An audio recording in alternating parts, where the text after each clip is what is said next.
up, everybody? Try again. What's up, everybody? Welcome to another episode of Gaming Without Parole. Sitting across from me is Dezrah. And sitting across from me is Brian Paul. Hey. Hey. Hi. Thanks for coming back. Hey. This is part 2 of our Why We Love Nintendo Wii episode. Episodes. Yeah, if you want to get caught up, we covered a couple games in the first game. I talked about how much I loved New Super Mario World, New Super Mario for Wii, and Wii Sports, and then Cooking Mama. Yep. And Brian covered. I mentioned how much I like Fragile Dreams, which is a nice kind of Tales-inspired game for the Wii. Also, I talked about something else. Mad World, and also Mad World. Yeah, I'm not really here Just today. go get Mad World. The Conduit. That was Conduit, the other one. that's right. So check out that last episode. High voltage conduit. Also, if you don't subscribe to our channel yet, youtube.com/withoutparole games, you should totally do that. And if you want to contribute to the channel, we did set up a Patreon page for anyone who's got some extra money laying around. We would really appreciate some help, but if not, we get it. We're not asking everyone to contribute because, well, free content's awesome. Yeah, we're not trying to make Brian rich. We're just trying to make the content possible. Actually, we're trying to make Brian rich. Okay, we're trying to make Brian rich. Just try to do both of those things. Patreon.com/without parole games. Boy, that coffee's really kicking in. All right, so let's just get right to it. The Wii came out, but before it came out, and we're all very supportive of it. What's that? The Wii. Well, that it came out. Oh, well, yeah. It's got choices to make, and that's fine. We accept it no matter what it is. Mm-hmm. Or are you talking about something different? I don't know. Okay. When, oh, now I get it. I'm a little behind. Well, we had a closet joke last episode. So. Okay, so 2 for 2. Yeah. Okay, I understood 1 of 2. So before the Wii was released. Well, no, before it was even officially announced. Before it was released. Before it was even officially announced, it was codenamed the Revolution. Nintendo Revolution. That is a badass name. I'm still waiting for Nintendo to come out with a console called Nintendo Revolution. I'm still waiting for Nintendo to come out with a console that is a revolution. Also very true. Yes. So the Wii U was not a revolution. When they made the announcement that it was called Nintendo, actually not Nintendo. It was not called Nintendo anything. It was just called Wii. W-I-I. Do you remember when that went down? I don't remember the date, but I remember what are they thinking? I remember thinking one thing. I remember thinking 2 things at the same time. Either... What? You can do that? I can multitask. Wow. Yeah. I have 2 brain cells. They work in tandem. Now, I pictured 2 brain cells on a tandem bicycle. Yay! I just pictured a high five, just really like 2 axons. Okay. All my synapses have fired at the same time. So I remember thinking, they're out of their minds. Yeah. Or B, this was the smartest thing they've ever done. And I don't know still, to this day, which of those 2 things are true. See, I wish I'd had enough insight. I was just stuck in the 3rd grader. He said "we." Right. When you look at the word "we," W-I-I, you can see the 2 eyes that look like little people standing next to each other. Right. I get it. It's we're people. It was really one of the last consoles ever made that really, really, really encouraged couch co-op to its fullest extent. Right. A quote from Nintendo: "We sounds like we," which Worcester police are really trying to keep us from doing our job. Hey guys, we'll have you on next episode, okay? Right. We sounds like we, W-E, which emphasizes that the console is for everyone. We can easily be remembered by people around the world, no matter what language they speak. No confusion. They thought the word revolution was a little hard to pronounce for some people. A little hard to pronounce, and in some parts of the world, maybe not the best connotations. Probably not. Probably not. Yeah. I totally understand why they didn't go with revolution as the name, but in English, that's just it's I understand your rationale, Nintendo, and obviously it worked. It sure did. Certainly, I can't go back and say, if you changed this name, it would have been a bestseller. I mean, clearly, but gosh, it's still I get a little 3rd grader in the back of my head every time we say it. To me, it's just become part of the culture. Even when they announced Wii U, it's like, okay, well, that's really dumb. But All right. Well, and that's what I was thinking. Is like, we're going to name our new console. Yes, the Wii U. Have you learned nothing? In my head, I said, are they doing it again? Like, are they being total creative geniuses again? Or is this an awful idea? And we learned that lesson very quickly. Yes. Turns out more of the same. So, as we talked about last episode, there's a lot of games for the casual gamer on the Wii. Yes. But my mission in these episodes is to point out a couple that maybe for the casual gamer, but if you're a game fan, these are games you shouldn't miss. Yeah. So go get them right now. Go play them. If you've discounted the Wii, don't discount it anymore because it's for everybody. It's really for hardcore gamers, for casual gamers, despite the fact that there's a plethora of garbage out there for the Wii. Oh, so much garbage. There is still a great quality library out there. I've mentioned Sturgeon's Law before, and if you don't know what Sturgeon's Law is, it's 80% of everything is crap. Mm-hmm. So whatever, like movies, comic books, TV shows, 80% of everything is crap, but we want to try to find the 20%. For the Wii, we can ratchet that up to like 90 or 95%. I wonder if Without Parole Games is part of the 20%. I sure hope so. We are the 1%. Oh my goodness. And don't you forget it. My goodness, I don't need a Patreon page. Hell yeah. I'm rich, bitch. My first game I want to talk about this week. How do we do this? Just let that drop. How do we do this every week? Like, no wonder these shows are so long. First game I want to talk about is a game that came out in 2007. It was made by Capcom. 9 years ago. Yeah, real long time. Made by Capcom. And this is still, I think, one of the greatest games for the Wii. It's called Zack and Wiki, Quest for Barbaro's Treasure. What? Wasn't that movie that came out that was a little bit, not quite safe for this content?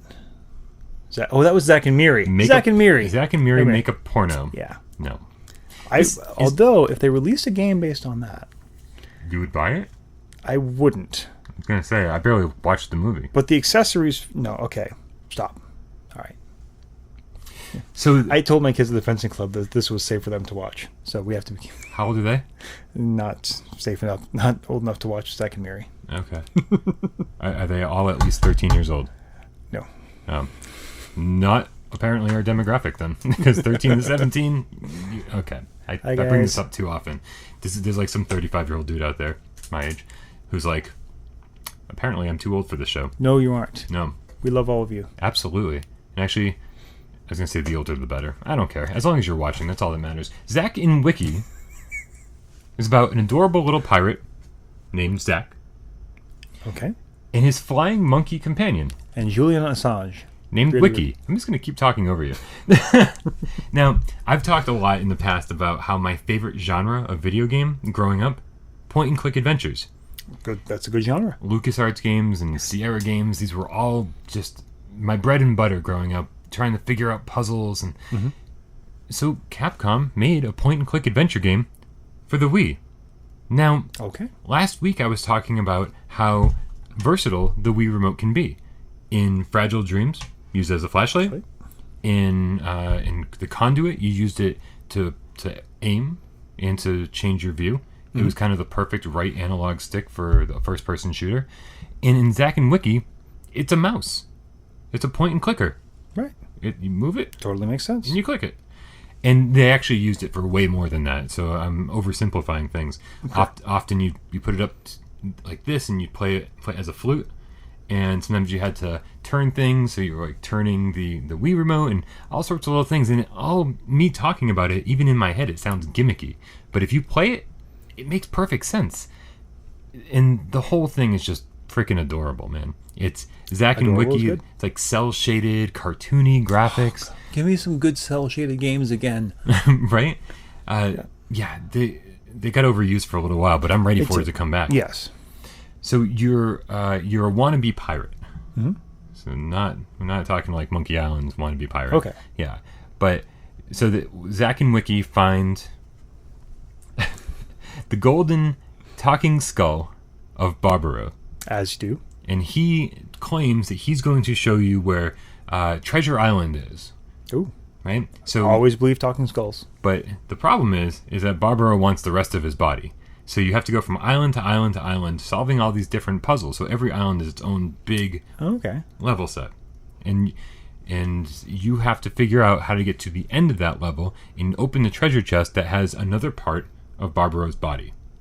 Okay? And in no way does he betray you once you put his whole body together. We're not going to do any spoilers about this. It is a 15-hour game. It's so I mean for its genre, it's a decent length. That is. Now, here's the deal. Yes, it looks like it's a kid's game.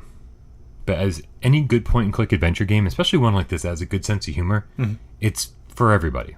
This is certainly, like I said, probably my favorite Wii game of all time. Wow. And I'm old.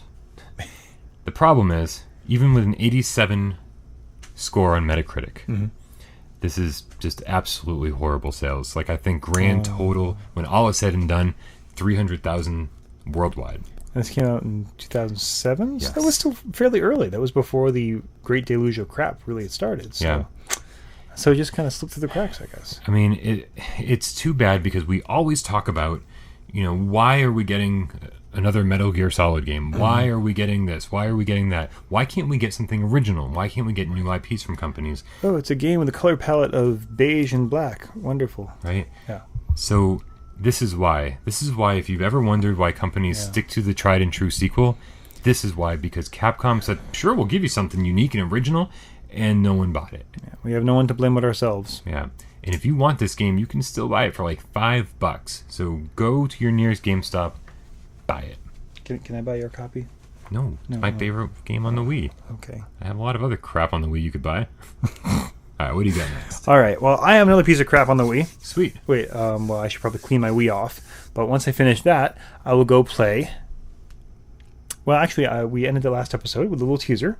What do Al Michaels and a cartoon rabbit have in common? I can't wait to hear this story. So, we're going to talk about a game called Epic Mickey. As soon as the police stop. All right. A game called Epic Mickey. Epic Mickey was released exclusively for the Wii, which is kind of funny because that's not how it started. This is kind of like if you said, okay, we want to create a game just for Dez. We're going to take the creator of Dez's probably favorite PC game, Deus Ex. Oh, yep.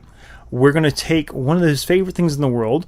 I'm not a big Disney kind of cartoon fan necessarily, but Disney World, yes, I'm a huge geek about that kind of stuff.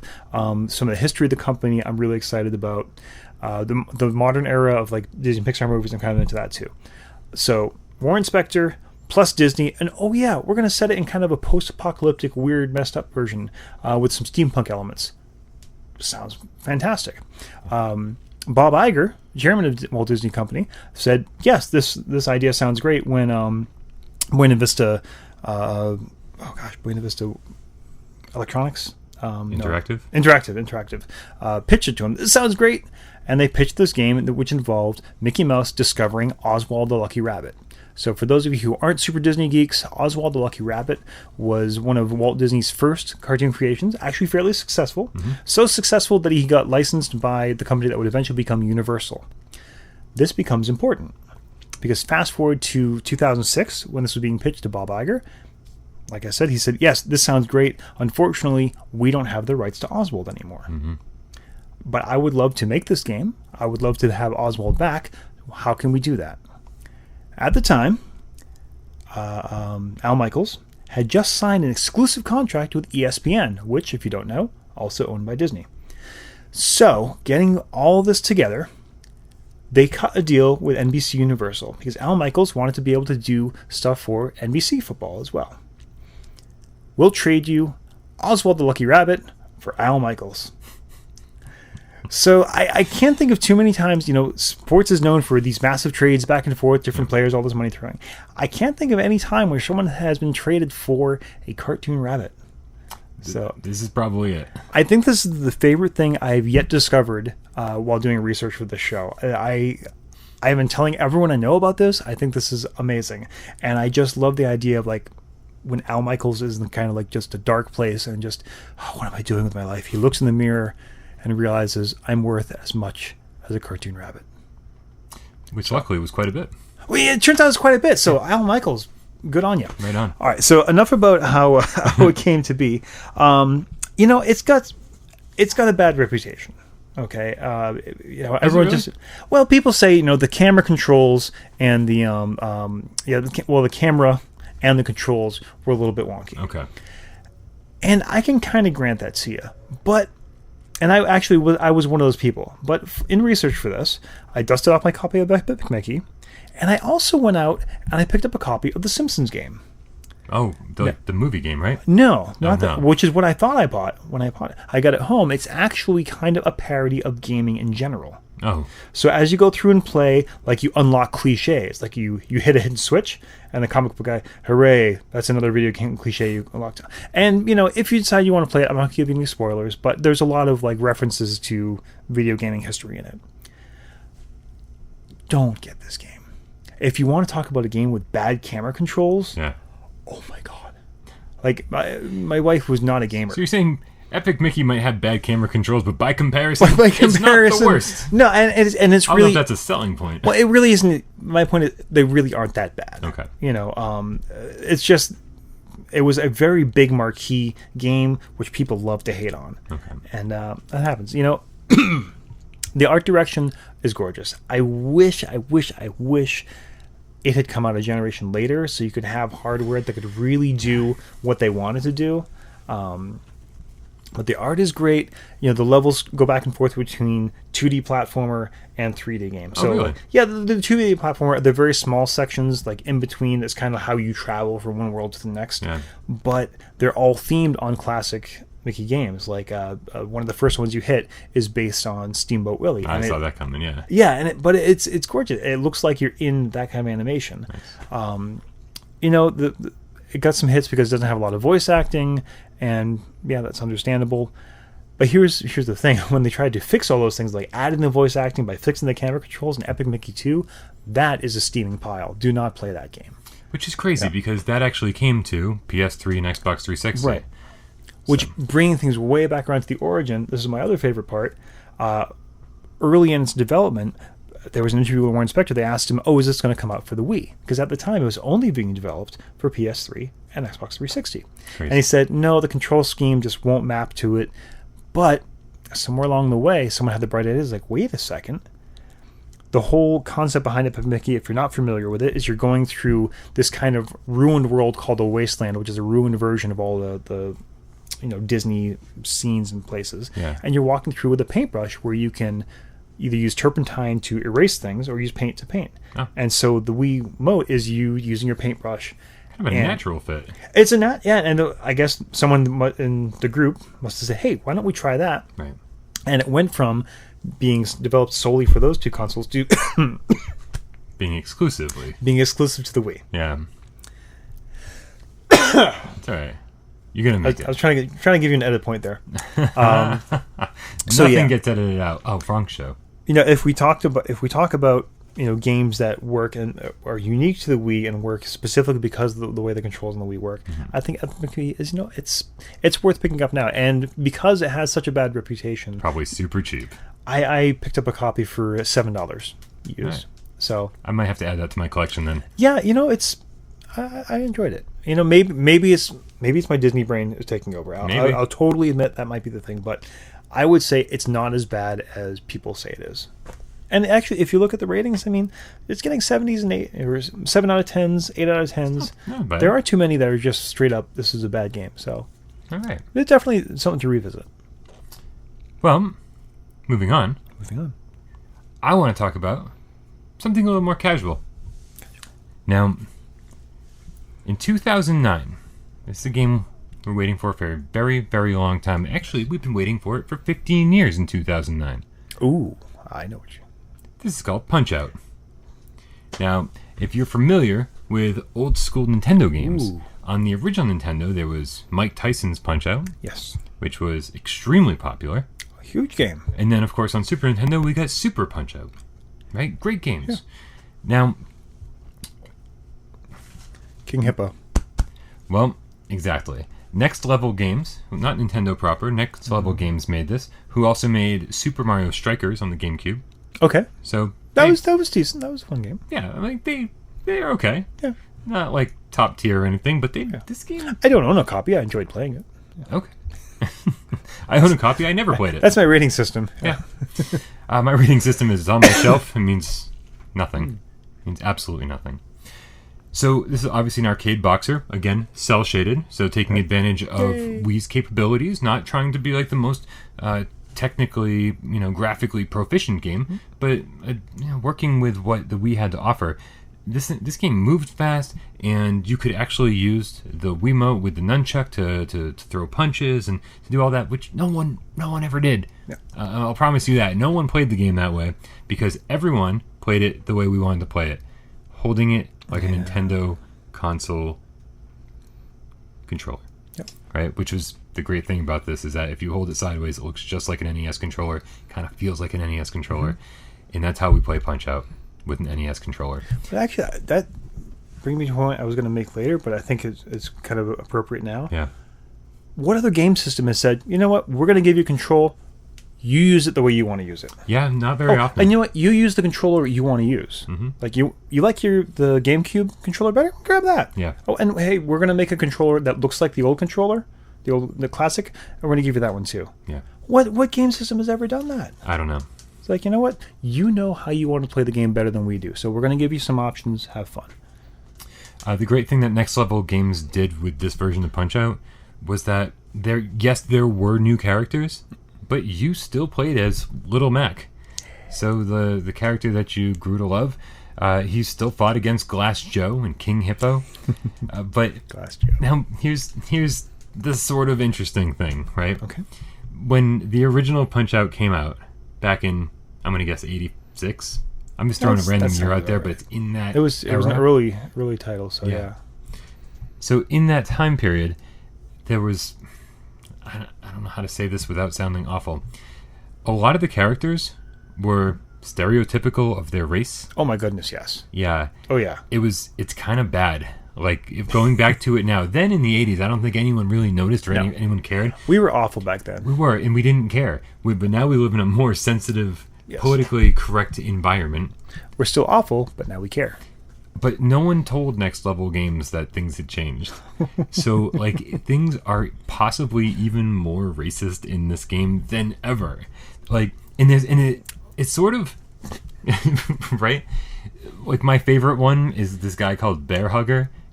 And he's a Canadian lumberjack, and it's just poor Canadians, man. Like his chest hair, the patch right here, like in the shape of a maple tree, and there's all these references to maple syrup. Like it's that's not bad. I thought you were going to like bear meaning something else. Oh no. Luckily they didn't go there. All right, cool. I'm making fun of Canadians. It's fine. Yes, it's totally fine. Yeah. South Park nailed that years ago. Yeah. But it's just everything. And I guess when you get to a certain point when you're making fun of every race, eventually it becomes okay because you're not just singling one out. Yeah, no. It's got an 86 on Metacritic. But my favorite little tidbit that I learned while researching this game... They traded it for also the Lucky Rabbit? No. Next Level Games wanted for Princess Peach to be one of the characters. I want Princess Peach to be one of the characters. But this is where Nintendo took a stand. They said, well, because of, people's concern about violence against women. But it's a sport. It's boxing. Yeah, right? Absolutely. It's not just beating the crap out of your girlfriend. It's beating the crap out of another boxer, which should be fine no matter what gender they are. As long as she's your... But it's funny that's where they took the stand. They're like, well, you can't beat up a girl, but you can certainly make fun of every race. Yeah. So it's luckily it still plays really, really well. It's a great game, so definitely pick this one up if you're buying a Wii anytime soon. Which you should, yeah. You should. And I'm going to be honest. I've never played the Wii version of this, so you should. I definitely want to check it out. Yeah, yeah, absolutely. It's I think as simple and straightforward as the original ever was. Because like we said last episode, one of my favorite games in the Wii Sports was the boxing. So right. I may actually pick up the sticks and try that. This one, it's strangely held its value. I mean, I don't think you can't get this one. I don't think for less than $20 really. Yeah, well, and that brings some of the other ones I wanted to talk about, Legend of Zelda: Twilight Princess, Skyward Sword. Those are just phenomenal games. I mean, every Zelda game is going to be great, but like you said, they've kind of kept their value. So yes. I was trying to look for games that, I mean, you can buy this. As much as I've referenced GameStop before and give them thumbs up, this is the kind of crap they pull that makes me very angry. If you want to buy a used copy of Twilight Princess, how much do you think you'd pay for that? $26.99. $44. I give up. $44. I don't want to play this game anymore. For a console that is no longer being sold. Yeah. A used game. And it's not like an obscure game that sold millions of copies. And I'm sure they offered whatever poor schmo who sold it to them, they probably gave him $10 for it. At most. At absolute most. Guys, come on. If you don't want to be the bad guy, don't be the bad guy. Man. All right. Sorry, I'm getting dangerously close to a rant. Sorry. I mean, I think you're due for one. I went on my Sonic rant a few episodes ago. Yeah, you on one hand... You can be the bad guy every so often. Right. Epic Mickey I picked up. That was a marquee title when it was launched. I picked it up for $7. Yeah. There are more copies of Twilight Princess floating around out there than Epic Mickey. I promise you that. I give GameStop like 5 more years. Because eventually everything's going to be digital, whether you want it to be or not. I'm a physical copy guy. I don't want it. Well, which is why you walk in there and it looks like a Hot Topic now. The first thing you hit are the t-shirt racks. Yeah. Yeah, it's why Amazon has taken over the retail market. I can't believe GameStop exists. Yeah. All right, what do you got? Okay, so this is going on my series of Des. What we know about these games. Why are you talking about them? But Mario Kart Wii. Okay. Again, this is I kind of have a theme going on. I didn't really, when we started this, when you mentioned this, I wanted to kind of do the sort of deep dive. But then I was thinking, well, why I love the Wii. These are why I love the Wii. And this is great because I feel like I'm talking about some slightly more obscure titles while you're taking care of the mainstream. And I think with Mario Kart Wii, again, they took a formula that had been well established and well loved and just really did a deep dive on it and came out with, I think, the definitive version. I mean, it's got... For those who like the classic gaming, it actually has updated and brought some of the tracks from other games. You get the choice if you want to, like we said, See, hold on a second. This is where we need to stop. Okay. I got the version of Mario Kart Wii that came with the steering wheel. Yes, did. They all came with that. Pop the thing right in there and steer. Yep. I couldn't figure out how to turn that off. I could never figure out how to play that game without motion controls. Ever. I don't know. So, here's the thing. I don't know if you could do it without motion controls with this. Although, but what you could do is plug in a GameCube controller or a classic controller. You could, really? Yes, absolutely. See? Yep. I knew I was missing something. Yeah, and... Because that seemed asinine. Yeah, well, there are little finesses that you can do with the motion control that are a little easier than with the GameCube controller. I'm actually very happy with either one. Okay. Because depending on what we had at the house at the time, but anyways, you can again we're going back to how many game systems have the confidence to say we're going to let you use whatever peripheral you want. I'm going to start that again. Okay. Nothing gets edited out. Nothing at all, except for all of that. So, this one sold 300,000 copies the first day of release in Japan. First day? First day. Wow. 24 hours. 300,000 copies. Tiny country. I think, how many retailers is that? Think about it. I don't know. Let's say there's 3,000 game stores in the country. That means each store sold at least 100 copies. Craziness. Wow. Yeah. Fired. All right. I know, fired. It is, for all consoles, all titles, all put together, the best-selling racing game of all time. No way. Yes. Mario Kart in general? No, Mario Kart Wii. Really? Specifically. I can I'll put my references in the comments if people want to question me. So, if I'm wrong, let me know. My Nate. Get on that. And here's an interesting thing. Shigeru Miyamoto had very, very little to do with it. Really? Yeah, he helped design the wheel, and that's about it. There's a couple other little things, but he was labeled as the producer, but it was really, he was kind of hands off on it, which I kind of think is a good thing. Yeah. Look, Miyamoto was, and will continue to be a massive creative genius. I mean, every time he comes in, I'm sure every time he came in the room, everyone listened and should have. But there's what I call the Lucas disease. Someone gets coming. Well, someone gets so big and so important, and just no one wants to tell him no. Yep. And so this is his time, and I think he may have wisely stepped in. And that's the difference between maybe Miyamoto and someone like Lucas, where he's like, okay, you guys have a good idea, a good grasp on that, go for it. Yeah. It had, unfortunately, there's another host on our network who's very, very angry with Mario Kart Wii right now. Michelle was in mourning because the Wii network is down, so she can no longer play online. And which I totally meant. The online play was really fun. Yeah. It got away with all the stuff I hate, which is the 13-year-olds yelling at me over the mic. Mm-hmm. It was just, hey, I want to play. It threw you into a match that was relatively close to people in your ability level, and boom, and you win. I will say that even though I never played Mario Kart on the Wii online, I played Mario Kart 8 on the Wii U extensively online, and I will say that is some of the most fun you can have online. Yeah. Is playing Mario Kart. It's great. You get in there, you play the game against all these other people, and you go away. And you don't no feel bads because of people yelling at you. Mm-hmm. But yeah, as of 2014, all the Wii network stuff is down. It's shut down. Which it has to happen eventually. It did, yeah. I suppose. And they made a clean break, and I can't fault them for that. And honestly, I mean, I played it mostly for, again, this is a couch gaming console. Yep. I think that's where Mario Kart has always been the best anyways. This introduced motorcycles for the first time. Oh, right. Those were a blast. A little wonky to control.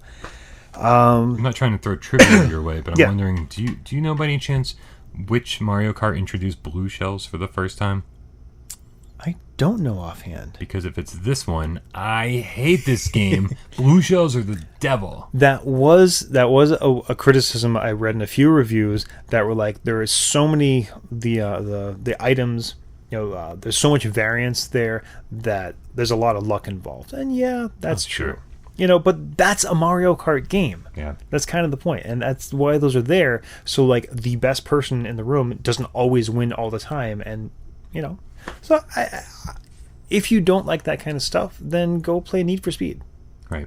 If you want to play a racing game where it's only the best person wins all the time, then there are other games to play. This is just, we hate the blue shells, but it's really, really fun to hate the blue shells. Yeah, and it's really fun to be in the back of the pack and get a blue shell and be like, F you, leader. No, I liked being second or third, and someone from behind tossed a blue shell, took those people out, and you cruise right past them. That feels amazing. Absolutely the best thing you can do. And so, look, we got big stupid grins on our faces. I mean, a video game or any media that can still make you feel those emotions when you're not even directly experiencing it anymore, that's a great game. Here's another little thing I picked up about the wheel, though. Mm-hmm. So, yes, if you're not familiar with this, every copy of Mario Kart Wii was released with basically a frame of a wheel that you could drop the Wii mode into, so you could steer your wheel. The first thing I did after using it twice, like, oh, this is terrible, and I put it away. Yeah. But there were 30 different prototypes of that. What? They went through 30 different revisions of the hardware. Garbage piece of plastic. It's insane. Well, apparently the other ones were worse. Well, thanks for giving us the best piece of crap out there. Yeah, I just, if you're going to go buy a Wii, if you don't have one now, go buy a Wii, buy Wii Sports, buy Mario Kart Wii, and I think you'll be very, very happy. And I think you'll also be happy if you buy our honorable mentions. Yes, honorable mentions. 2 more honorable mentions. Mm-hmm. These are games that are probably just as good as the ones we've been talking about, but we have less time to talk about them. This one in particular, this one is called Ivy the Kiwi, ? Ivy the Kiwi. Ooh, I like that. Ivy the Kiwi. With a question mark at the end. Ivy the Kiwi? Yeah, I don't know if they're questioning whether Ivy... Ivy the Kiwi? Is Ivy a Kiwi? Is that the question? Ivy. I don't know. But what it is Yuji Naka, who I don't know if you know is the father of Sonic the Hedgehog. He created Sonic. Oh. So he led Sonic Team for quite a while. He left Sega, and apparently 10 Sonic Team members left with him. Ooh. And they formed a little company called Prope, P-R-O-P-E Limited. Now, I've been talking throughout this episode and last episode about different ways the Wii Remote was used. Point and click, as a mouse, as a paintbrush, all sorts of different ways, as a steering wheel. This, and Ivy the Kiwi, Kiwi. Kiwi. Ivy the Kiwi. Maybe that coffee's wearing off. You point at the screen and you draw lines. Ivy, the Kiwi, is always moving. Ivy the Kiwi. Always moving. Left to right, bouncing off of walls, always moving. You don't have direct control over Ivy. Oh. And like Kirby Canvas Curse, yeah, you're drawing lines for Ivy to walk on or creating barriers for Ivy to bounce off of. And you can even pull those lines that you've drawn as a springboard, basically. So you can launch Ivy and you can move Ivy in all sorts of different directions by drawing lines. Now, this game's also on the DS, which it also makes sense on because you can draw directly with a stylus on the screen. And I believe this is Yuji Naka's first game for a non-Sega console, and it's super addictive. It's kind of puzzle-like, and it looks super cute. The whole game has like this watercolor-ish sort of aesthetic. Okay, I like that. Yeah, like a kid's storybook look. It's a fun game. It doesn't take itself very seriously. You can You can constantly go back and try to rebeat levels with better scores and find the hidden objects. There's a lot of replayability, and I definitely consider it a hidden gem. I think the price is actually going up, so if you want to get it now, because it's going to be a collector's item, in my humble opinion. I'm not always right. Exclusively because of us. I like to think I'm always right. Mostly. Like 600 people are going to watch Except for this. Magazines. Magazines, he's good at blind spot magazines. Damn PlayStation Extreme Magazine. You are the bane of my existence. How dare you exist and give Crash Bandicoot Bubsy 3D such a great score. How dare you give Crash Bandicoot such a great score? That was terrible. Crash was great. Yeah, terrible. Next episode, why we love Crash Bandicoot. No? What's your honorable mention? My honorable mention is not Crash Bandicoot. Woo. And this is kind of a weird one. It's not a Wii exclusive, but this is the only console I played it on. And I think it's a console it kind of makes more sense for than the other consoles it was released for. I'm in such anticipation. Ghostbusters. No. Yeah, I know. But here's the thing. This is kind of my justification. A couple episodes we had Why We Love Bad Games. That game? Yeah, okay, graphically it's not the best. And control-wise it's a little wonky. But story-wise, it's pretty horrible. Well, but here's the thing. But story-wise... And it's got really long load times. And I'm just making stuff up. Things up. I'm making things up. Well, have you actually, you know about the story? Because you go ahead and talk, because I'm not sure that it's the one I'm thinking it is. So this one is the one that is pretty much Ghostbusters 3. Oh, yeah. I played this on PS3. Okay. Yeah, it's pretty good. Yeah, this one, it's not bad. There's really good. Yeah. It's got the original voice actors. They got Bill Murray to come back and do the voice. And Bill Murray doesn't do anything. No. Ivan Reitman, oh my gosh, my brain just stopped. But they got the original cast to come back. Dan Aykroyd. There we go. And, oh my god. Honey, I Shrunk the Kids. No, Ernie Hudson. Oh yeah, Rick Moranis, yeah. Is he back too? He is not, unfortunately. And what about the secretary? What's her name? Janine, and the actress's name is... I don't remember. Can't believe you even thought you knew. Oh, I should remember this. But anyways, I think she is back. Rick Moranis, he was not acting at that point. Still not, I believe, right? He's starting to come back a little bit. That's interesting. It is good. Nice. Anyways, so original voice cast, Dan Aykroyd and Harold Ramis co-wrote it.